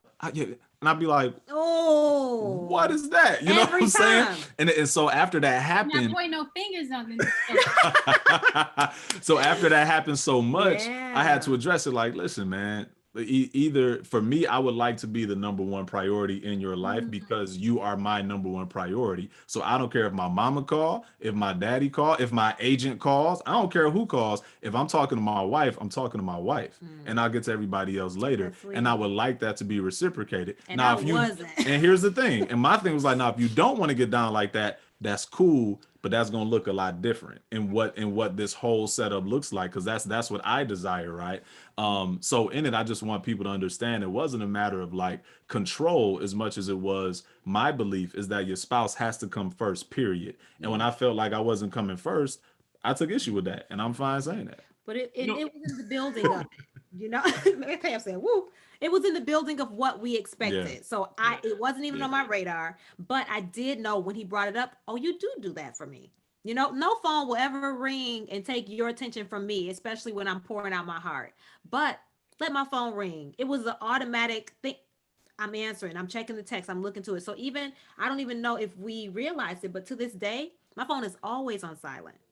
Always. It's on vibrate. You know what I'm saying? But like I don't even have the ringer on, never, because I couldn't resist the looking up. You know what I'm saying? The checking for it. And the last thing I'll say, because we talked about family earlier, right? It would usually be one of her family members who was calling, right? So that also bled into some of that little resentment, because it's like, dang, is it me or the family? Who comes first here? Like, who are you married to? Come on now. So that's something that we had to work out. We did, but we had to work on it, you know? Yeah. You know, I want to say this real quick to those who are listening, because I'm sure that there are people who have judgments about, well, I mean, that's what she want to do. That's what she want to do. You know, as they listen to us, they have judgments. I think it's really important to share that one of the things about marriage is dynamic, and every marriage is different. And what you all agree on, and how, Jocelyn, for you like, okay, then cool, right? This is what you want. I think until you're married and you're in something that you feel like you feel like we vibe, this is my everything, because everybody married ain't That's there, No, they're right? not. They're not. They don't deserve that hang up phone call yet. Yeah. Until you get in something like that, I think it's difficult to listen to a conversation like this and make a judgment. And I just want to say that because I know my listeners, and I know many of them right now are vibing on this conversation. They're like, this is wonderful. But then there's a few others who are like, this is crazy, man. Like, you know, dude controlling or blah, blah. And it's like, no, that's not it. What we're really pointing to is the ability to communicate with your spouse and get your needs met in your marriage. Yeah. And the mistakes that we made that we didn't know that occurred as a mistake because of who we're married to. That's good. Right? Because like a lot of our ways of being with someone else may not have shown up as a mistake. Wow. Right? But in the marriage with Pam, it is a mistake. And because this is my wife, somebody else might have let me go play ball. Never been a mistake, never been a conversation. But because I'm married to Pam, and because I care about how she feels, it was a mistake. Yeah. And I just want to say that because I think sometimes when we're sharing our heart, we're being vulnerable about what's going on in our space, somebody from the outside looking in can just be like, oh, well, you know, they want to place judgments. And I'll say this, anybody listening, like, listen to learn, not to judge, because Pam and I love each other. This is it for me. I say that all the time. And one of the reasons we brought you all on is because everything we know about you in terms of your marriage and who you are from the moment we met. Tight. Yeah, it's tight. And we know that, you know, you all are human and you have your issues. But as friends, when we talk, like one of the things you know about healthy couples is they can talk about this stuff because it's been talked about. Yeah. You get where I'm going? Like, it's been talked about. And so I just want to share that because we are talking about our stuff. And, you know, somebody might, but hey, look, man, you know, more than anything, just listen to learn, listen to look at your own life. And I just wanted to share that real quick. No, that's great. That's great, bro. That's great. Because you know I'm gonna kick off what most married couples go through after having a baby. You know, I think one of the mistakes that I made in our marriage after having my son, and I wouldn't say if it was a mistake or if it was just me learning how to transition, was taking time. So Linal spoke earlier about how I can work all day. I'm a workaholic. I know that. I'm being delivered slowly, right? My husband is also a workaholic, you know, but he knows how to take his breaks. It's a little different. For me, on the other hand, I had to learn how to get up early, meditate, pray, reflect, do all that type of stuff. Because if I didn't, I would work hard all day. And by the time I got home, it was nothing left for him. Okay. Like nothing. Complete tap out. I'm like, You know like, what I'm saying? I mean, complete just tap done, out. just I'm done. like, yo, you Yeah. like complete tap out. Yeah. Just because I go hard, I mean like nonstop hard. And so I think one of the mistakes that I'm pointing to is like not making time for sex or being intimate. I think when we had Legend, it was this like odd time because I was too tired to even We had think to about relearn it. each other, completely relearn each other. Like what is like why? Why do we have to? I'm like, what is And then breastfeeding throws off your hormones, completely. so you out here. And so, and it's funny because my son was like a eater. He had to eat like every 2 hours. So sleep for me was kind of bad because I was breastfeeding him every 2 hours around the clock, you know. And then my husband, I'm like, but it was one of the mistakes. What I've learned is I was talking to one of my friends who's been married I think she's been married for 17 years. She got y'all beat. She's younger. Well, she's young, like me.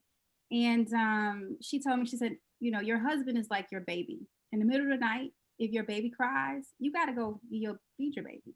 You got to, you know, take care of your child, change your diaper. And it's the same thing with your man, regardless how tired you are, regardless of how mad you are, you got to always, no matter what, make sure you take care of your big baby, your man, right?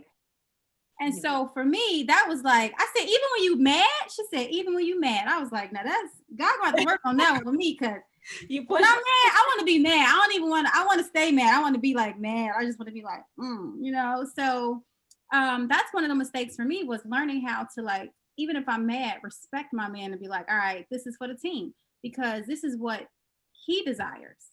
It may not be something I desire at that moment because my emotions are not aligned with his, but this is how I have to take care of my man, right? And so I think a lot of women can speak to that. That's me speaking vulnerable about how I went through a period where I just didn't want none.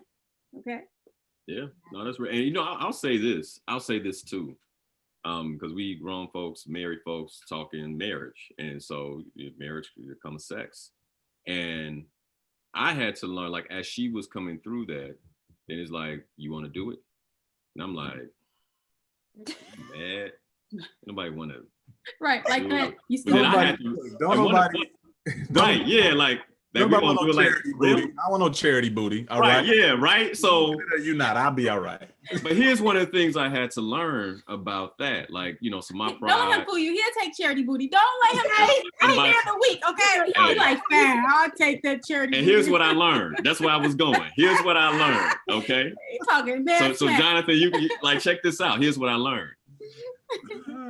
By the time, I believe that sex was created for marriage to really solidify the union. Mm-hmm. And afterwards, we ain't mad no more. Like, I don't know. I mean, very seldom. It's kind of like, she'd be like, it's a way of she connection. might be like, I hate you. Right. I'm like, I know. You know, like, yeah, you know, but it does something, you know, where it's like it brings us back together, right? And then now we can have a conversation that just, you know, 30 minutes ago we couldn't have. Like it was kind of like, look, get what you need now. And now it's like, yeah, so about today.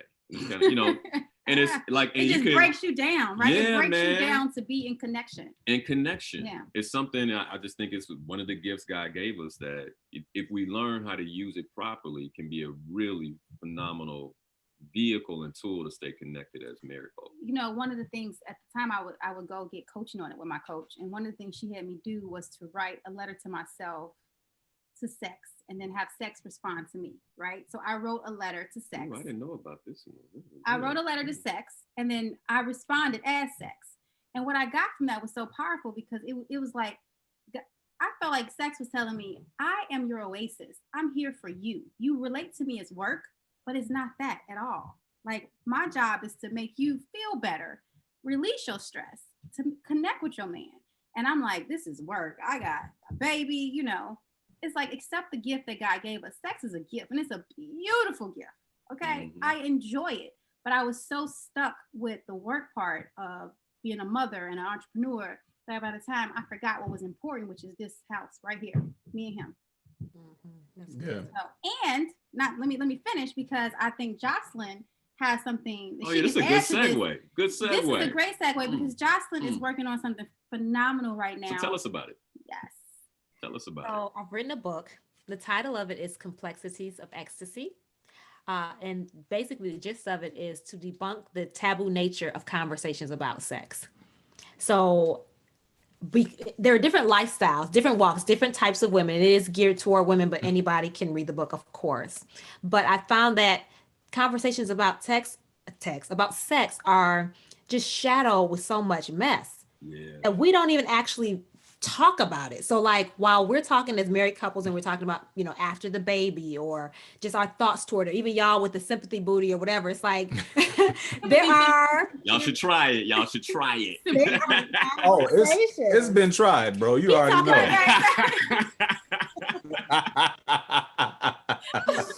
But yeah, no, the book is a labor of love. I think Yeah. the birth of it was like, I'm very outspoken. I am not easily embarrassed. I'm here for embarrassing moments. I think they're hilarious.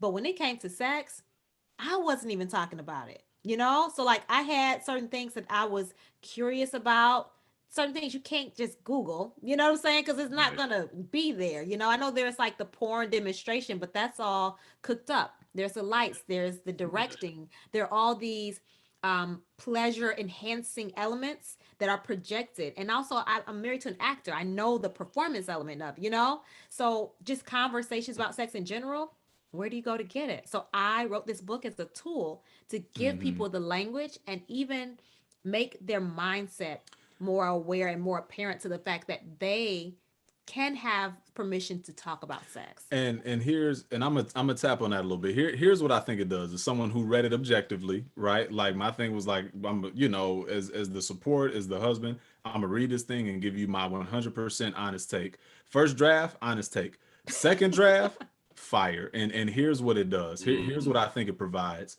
I think it unlocks. It unlocks and it removes the barriers that from all the interviews that she's done, all these women, these phenomenal women that she's interviewed, there are so many barriers and locks and isms that exist around women and their sexuality and purity culture and this and that and this and that. There's so much going on that are blocking women from experiencing their full sexual selves.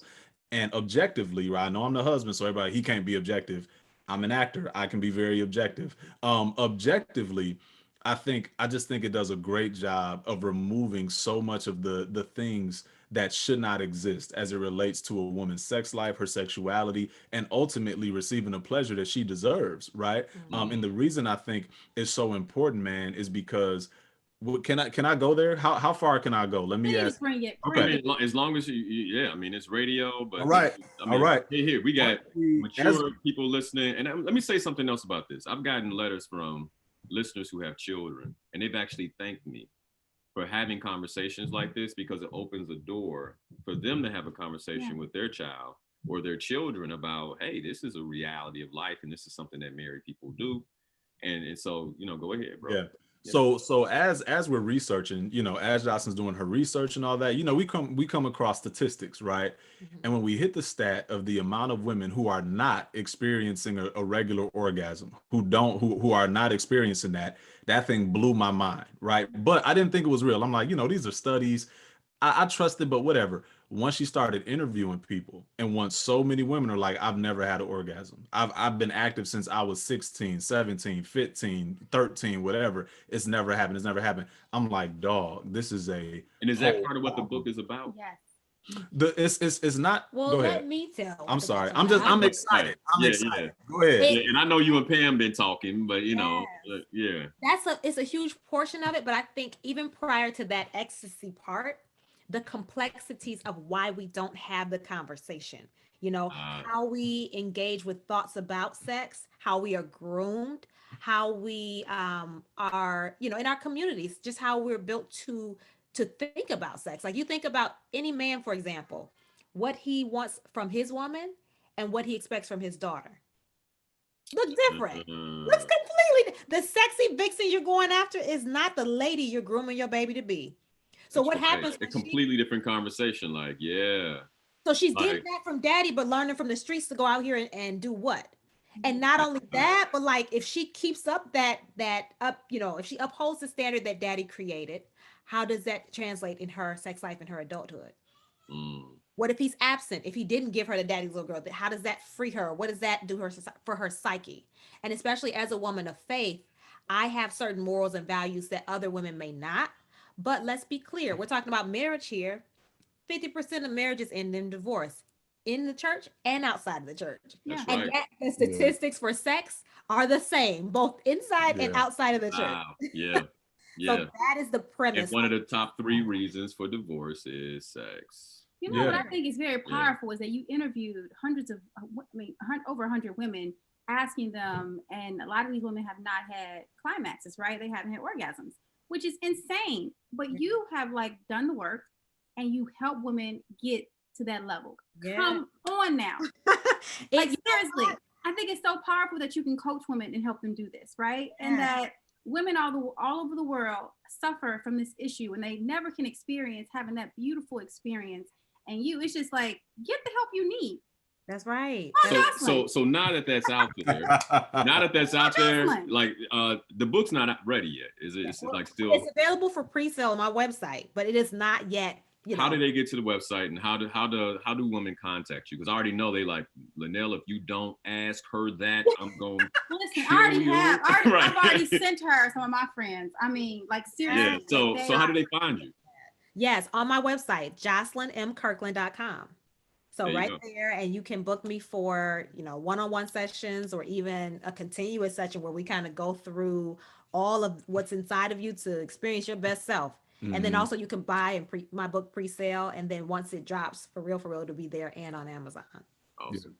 Yeah. Awesome. And I'm just excited. because we've already started to see how it's translated for, like, some of the people in our close circle, right? Some of the people that Jocelyn started to coach, like we've seen what this can do, it's life-changing. and how powerful words are. That's what I was trying to come to earlier, is that words are so powerful that if we're not conversing about the things we deal with, then we're not getting the help we need in order to overcome the thing we need to overcome. Because when you look at it, oftentimes you often don't even know what you're going through until you can talk it out, until you can put language to it. So putting language to whatever woman's specific thing may be is so vital and so important. So I'm excited for all the people that Jocelyn is serving to get that help. Yeah, you know what, Jocelyn, I realized that you haven't talked about, you have another event, right? I do. Yes. Book launch. Can we talk about the book launch? Yeah, let's talk about it. Absolutely. So on March 7th, 3 p.m. Eastern time, I'm having a tea party. So this tea party is going to be to talk, and it's virtual, it's on Zoom. And you can register on my website too. When you register, it'll give you the Zoom information. But the premise of it was to pre-launch my book, of course, and just to get some women in the room, so to connect with my audience a little bit more, get some live feedback, we could just interact. Something that was interesting, though, that I even discovered, I wrote the book so that we could find the language and discuss sex, like it's already a thing, but like use this tool. I want people to use the book and say, hey, I read this, so that they don't feel too weird about bringing up random topics. In the planning of the tea party and the launching of the book, the theme I was going for was like womanhood and friendship. And I was going to segue into the book. Then I thought about it and I was like, Jocelyn, you're doing the very thing that you wrote the book for. That's right. Right. Hedging. Yeah. I totally and even just choosing the theme of a tea party, because I wanted it to be neat and ladylike. Like, why wouldn't I just have a party or something? Like, it's all this psychology that even though I've written the book, I'm still undoing layers, Wow. So when I caught it immediately, I was like, okay, the tea party, let's be clear, we're talking about sex. So I changed up the vibe, but originally I was going a whole different direction. So sign up, register while there's still space. And again, share the website again. JocelynMKirkland.com is under the events. Beautiful. How do we talk about mistakes and get on sex? I love it. Well, because we were talking about we married. Yeah, we married. We married. Yeah, we married. I think sex is a big part of conversation. Yeah. I know there's women out there who would love to have an orgasm today. Call Jocelyn, because or increase the number. Hello, or have more, like or just a more fruitful experience. That's right? True. Oftentimes men look, 9 theirs. times out of 10 we're gonna get ours. All right, we're very. It's it don't take much. 9.9 times. Process. You know what I'm saying? Like, it's a very easy process for the majority of us men. But for ladies, as Jocelyn's been researching, and as I've been researching, I can take zero credit, but as that research has gone, there's just so much that has to be unlocked and uncovered because of, again, I'll say the word, due to this patriarchal mindset and due to that structure, Yes. Yep. women have been put under this bus for so long, and that needs to end, Yeah. right? Love it. So I'm excited. We're here for it. And I'm excited that my wife is I'm like, still shocked about the statistics. When she told me the statistics over the phone, I was like, "Are you kidding me?" Well, And here's the I deal. just couldn't believe it. I just was stunned. Here's Yeah. the deal. But it's a mind game. I think it's more mental. Yeah. I gotta lock in my interview right now. Oh. Jocelyn, you already know. You want him on the show? Absolutely. Live, It's call in, like for real, to have this It's also conversation. that performance. Remember I talked about the performance earlier? Right. So everybody's talking about great mind-blowing sex. You don't hear the embarrassment stories. You know, like nobody's broadcasting. The top 5 mistakes. Come on. So then Right. the unique thing about my services and even the sessions that I offer is that we have this transparency and this safety to be able to speak the truths that we don't even necessarily speak to ourselves. Right. You know, so that is the gap there. Like women don't necessarily admit this stuff because we're taught not to. So yeah, definitely. It reminds me of the Netflix series that we watched, the Bridgertons or something like that. Oh, girl, yes. Like that blew my mind. But yet it's so real for a lot of women that grew up in church who parents didn't want to have the sex conversation. I remember when my mom, she had no idea. Yeah. I remember when my mom had a sex conversation with me. Like I was married a whole year. Okay. I go to my mom's house and she's like gonna kill me for having this conversation. Airing it live, right? So funny. So talk about the mistakes parents make with married children. That's a whole I'm visiting my mom and we're sitting on the couch talking, and she looks at me and she says, "I want to share something with you." And I'm like, what's going on? And she's like, you know, just kind of awkward, just kind of like not wanting to be in this conversation, but kind of want to tell me something. I'm like, Mom, what is it? Just say it. She said, "Honey, I want you to know you have rights." I have rights. I know, like rights for what? She said, "You have rights in the bedroom, and that you can own your voice in the bed." I'm like, "Ma, this conversation is way too late. You're a little late, Mama. You are a year behind. He did everything he wanted to do to me. Now you should have had that conversation." You know what I'm saying? He took advantage of me now, Ma. Thanks. You know. Thanks for telling me so late. You want to have a sex conversation with me now? Pam came home and told me we fell out. I fell out. I said, "What?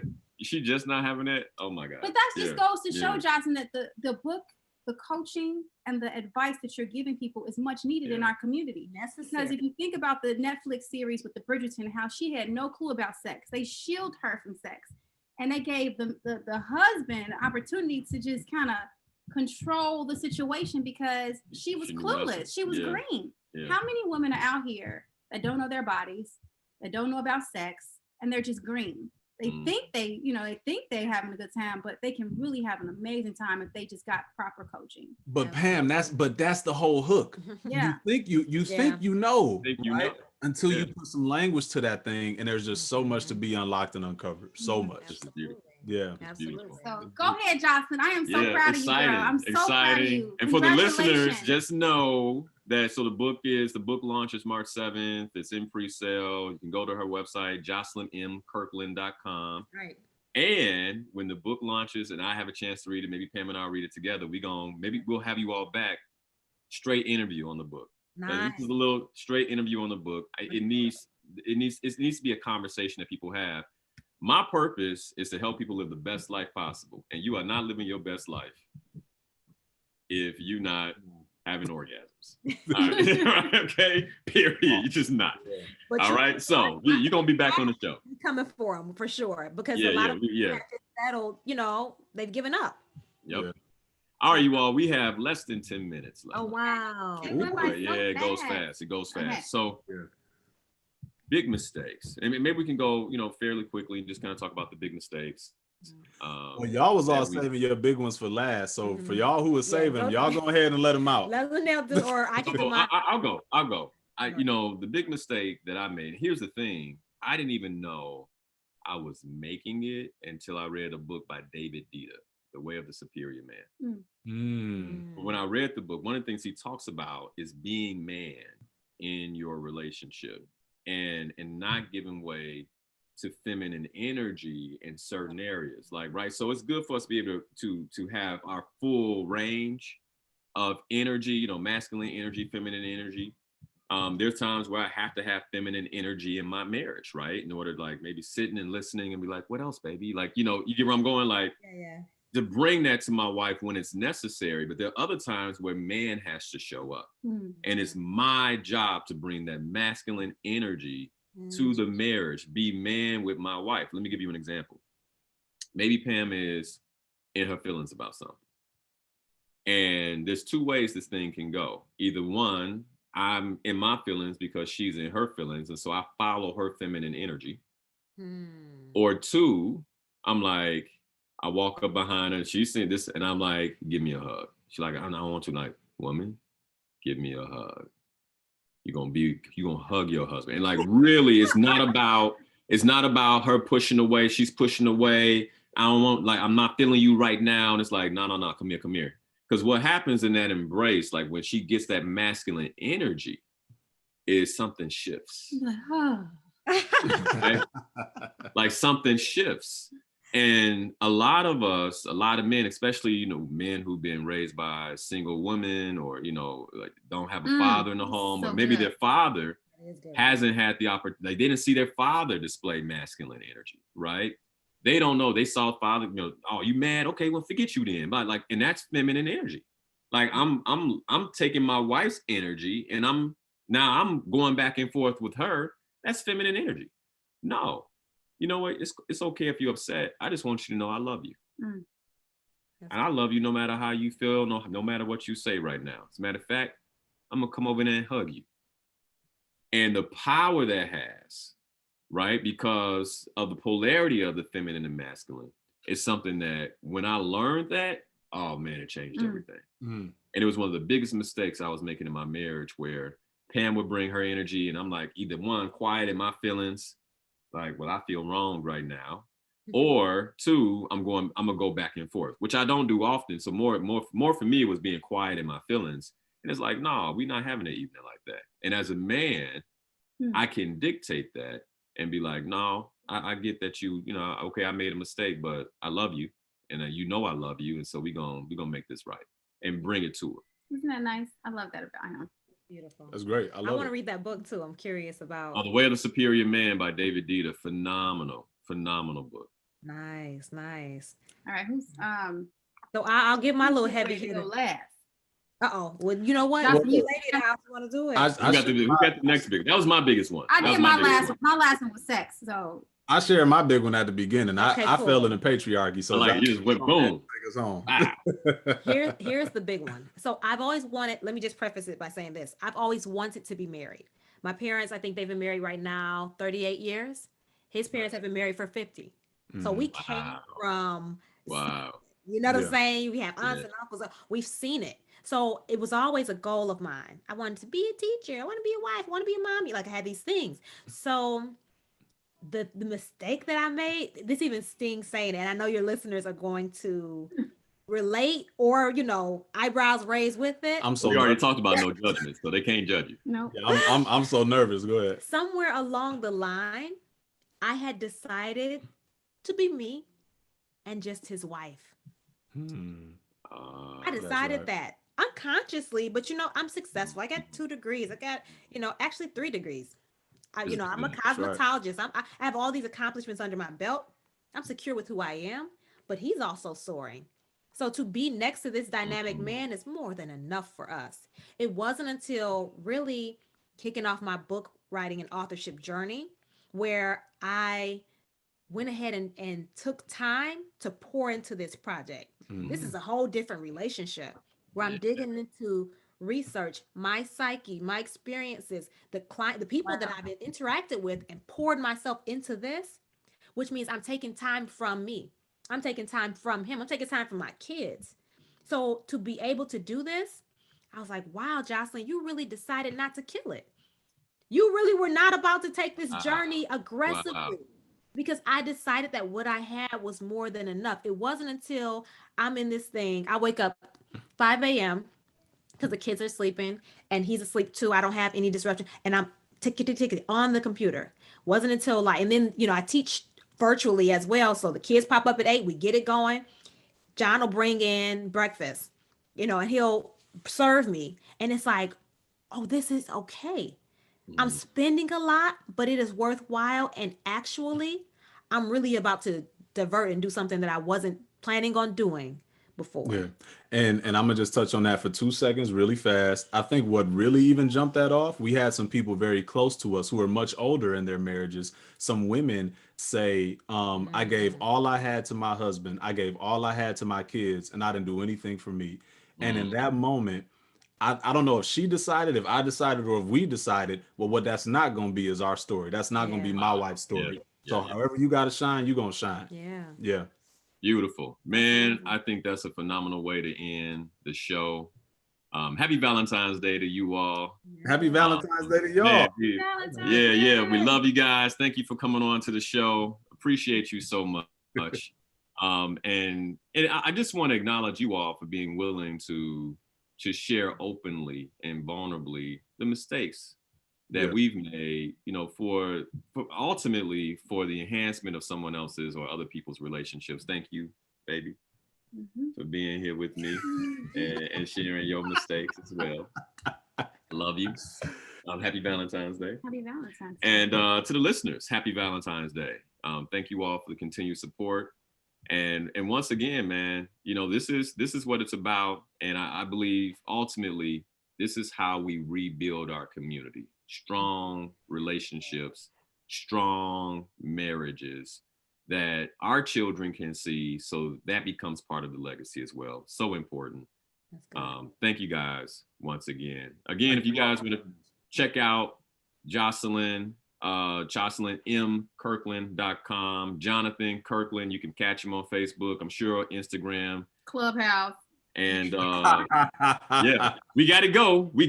Hey, thank you guys for listening. You've been listening to Inspirational Perspective. My name is Linal Harris, your host and life coach, right here on WBON 1690 AM.